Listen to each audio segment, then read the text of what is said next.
trần cái nón là thar na sắc khop maya nang ni pon min lo hrit thim sak ula min lo ning mai lo in min lo subscribe pa min lo share sak tu ten kan ngen ve du chu ni kan malak na te min hrit thim puya trần kan lak na te min hrit thim puya min lo subscribe lo ngai min lo subscribe ve tu ten kan ngen chu ne hey ma so ma photography hi mi zo ji nga chon shelo kan mang lo ve YouTube channel hi kai pon ka mai ngai meu lo wa videography te photography te ka tui ve na nia chu ti rual chuan man ruwa te kan nei thatok lowa fartan te photographer tan te thu ngai nom ti mang thu ro tling a soina te po ni ron en kan tuma pumal so ma photography hianin subscriber hi angzan nge nei te reng te po lo en tai la hei tuna hian 3.358k noi thum singa le sangret bolvel chu nei ya lo subscribe ve la ti do ni la anoi thum pai po hin ke ni an la tam fe me min lo subscribe jo ro mo tile phot mai te du sakin min lo subscribe we ram tu ngan som chu ni chu chuan puma som photography YouTube channel hianin jel ro sang te in ready vak lo chunga mel tha sak tin na te model te nge photography lama tui mi te tan te athu soi ngai nom tak tak te hi ro en chodon tai la a tro me a ole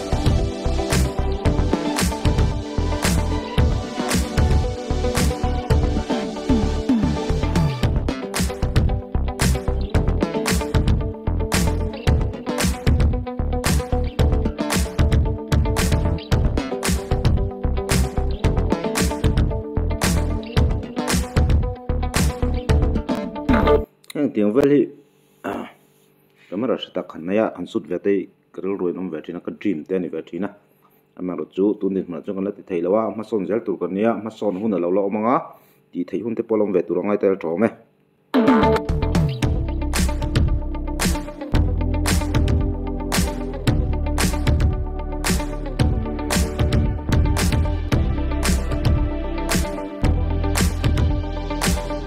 Fifth photographers outing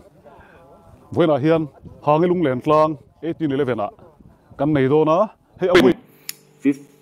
photographer outing atia outing hi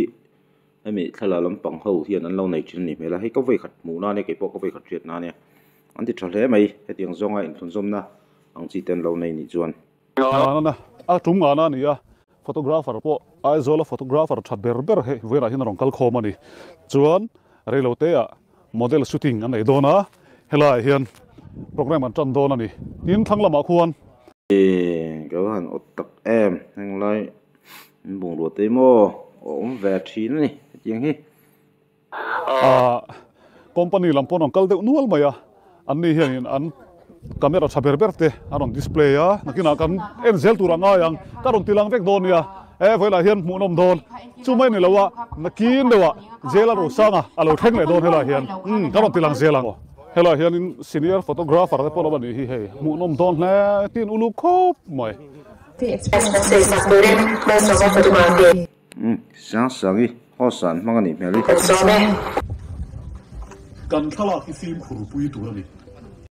hei ni tuna karon rek ve de una san po ke po kalo tui ve thina hei kan film khur ngai na lai te enge injurnan mang pol so mai experience anga to he tiang lama tui mi te kan lo man jan vura se te po puma so ma tu soi hi tha ka ti khop maya chu karon point of view ve de ni tun tuma po hin it lo thera om chun chu mi thala it leak out te hei voi na po model tha kan la helai huna chuan anin chei sexy vaklo ma se nakina thalak ithiam tun tulanga kan thiam tun tulanga kan thatun tulanga nula ho hian kan ti ve mai mai anga photographer hi an lom rio photographer po hian nula ho hi an lom du rio thalak tur khan tu mo nulai be zuk zuk mai theya nula pon anom piang che thamin la ron tiang ta chuan apoi chin omani tam tak thala tu tam tak hi chu lai te hi poi mo ve khoping ka sia puma so ma tu soi ja la hin vai khat lai chu kan la no pang ve de ul kai ming chu ka soi lo mai anga tun ma khan naki na ka en le tan ka wang lai hun ti video record ti khanom ta kha an lo viral vak maya MHEP te pon khuale tui veng atangan hnot chuk hial ni khamo mình chú soi lâu mấy là cần traffic ôm khát tiếng tới không thấy nè hết tiếng ai hiền photographer videographer cái bộ mi rem ti lâu chung cần lâu suốt sắc cái này pon han ti leak out sắc kher lâu ila na ki na en le tan te pon du ve thei ti te po kha re ta tro me ma so ma chú soi thak khop mai hela hiền videography lama tui mi le photography lama tui mi te tan chuan i tiếng cái nan tiếng thu rủ vong thei ni hi poimo ve don rim ko sei tu na kan thona M6 người kan thona na hiền photography le videography hi ain zuling ka ria thu rủ vong thei ni hi ngai ve don ka ria ni chu mấy chiên ăn bên tổ miệng là còn ổn tắc ăn chung tên là bên tổ là còn ăn ổn tắc khan hậu khan tha là lệ đón xe ăn family à mỏ ăn những này tha là kêu đón xe ăn đủ lâu khan đón xe chú lost nal pot anh chú vang phim khổ tủ anh thiếu tí khom ní khổ lệ anh nghe mỏ nula tha là cái ngót mấy cái tin chọn ăn lọt tiền thấy lắm chú vang phim khổ tủ anh thiếu tí khom ní khổ lệ anh nghe mỏ nula tha là cái ngót mấy cái tin chọn ăn lọt tiền thấy lắm chú vang in cái ăn tổ phết tủ anh nula cho chú tha là cái nuông anh biết thà model đó cái chú tha là cái nuông anh dễ bóc xì à tin tha là khi thiam in bị máu tục lâu tu kan la rei tun tu langa a hun le ma in azir lo nga thela chun kan thiam lo tu maya chu wangin thiam in ti hiu lo tu theng sang mo in ti hian kan piam roi thila chu wangin experience kan sei ve mai ni chu tha kan la zel do na tha la tu kan ni chuan sa pa lo tu ra ni khoya po min tir do oi chu khoi mun a po fu lo thla tu kon ne mon ni lo mo chapau thum mi chu thalawin ko ria tu te mo min ruaya chu lai theng chu min ti sak ro an ti chu okay mai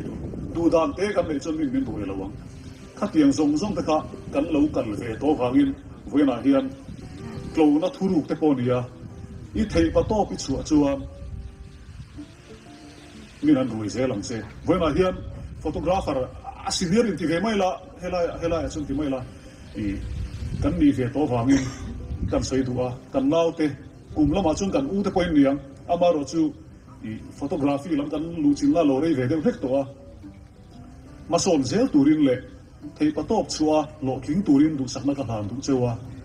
ta chuan pathian in mal min som thina mi ti hi I heklang theu mo ti kha wena hian experience story te kan sei lo kan ni chu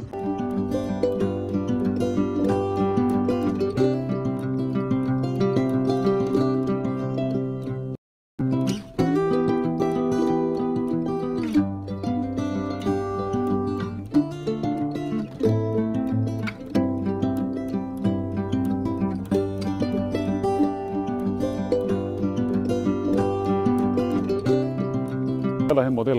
anh đi ngã photographer là hình san là hello anh lâu lắm đấy wang kan model thế hi RS Pauline RS Pauline hay zai đó nè cái lâu anh tao nu nè cái hi RS hi mail tra ti ron sedong na mal sai lo la lâu ti ve thut deu ning ka ria ni a hla thu te po bai ha chiang chu ti rual chuan a hangin kan ti me do mi hologi taw nan ngot anon zaya thlona le khop mai he po hi inan teang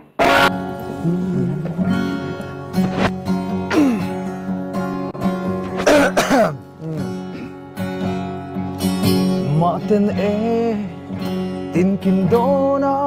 kan len lain shed lo sak min mel tra ka lo ton se ka vei ring trin se thin la ya nangang renga mangai hi ka tong ai lo he le china yesu sama dar tu yang helai te toy te kan comment velok RS music video te live performance te live te kan lo enjoy to in kadinga hey ale dar jacket kan te don me hi a hangun khop ma dress ai na boy vak lo in ka ria dress in ti san lu te adu chon lai thei khopang tun lai mi zorama ani tuka laranam lo mo tu ti rol chon address te ti hian a hak ngai hi ka lo mun ve thin ka lo te kan tiang address ngai hi a hanguna za pui lem lo chu ti rol chon nei lo ni bik lawang dress thar le nei mo nei lo ni lawang chu ti rol chon hei ringot po hi address thak ngai lo wa i address ngai an ron ha a eng ti ni khwe mo som na dong he mani chu ti huna chon address ngai hi ka hmunual me a ma se ke chon in anton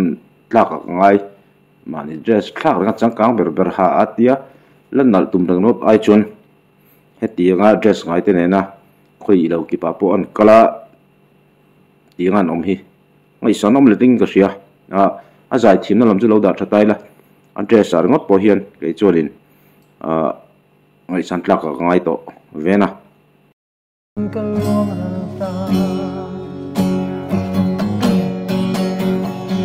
khoi lam la nu nghe môi ni le tu say lên trôi nghe môi ni le tiếng rê nga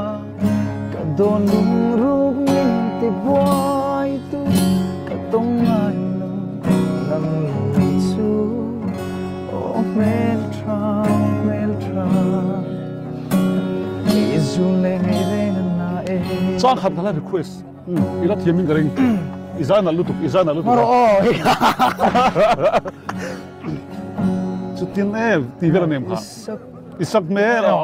ri sole no po cha lo dewa ti thut an ni mel kan ti kha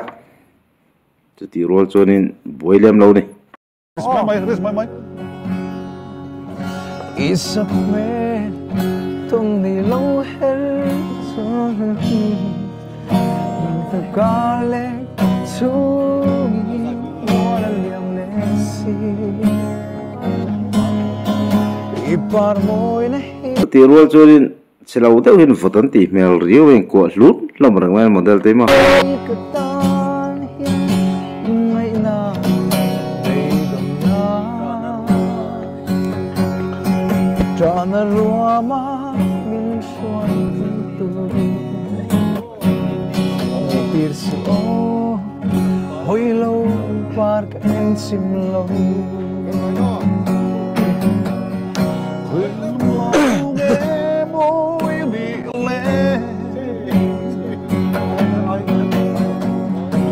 say lên trôi nghe môi ni le tiếng rê nga cả đồn lung ruk min ti boy tu cả tông ai lo nang lo chu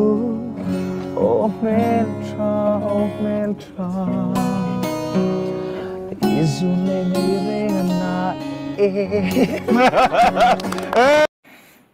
na vòng vòng ấy ole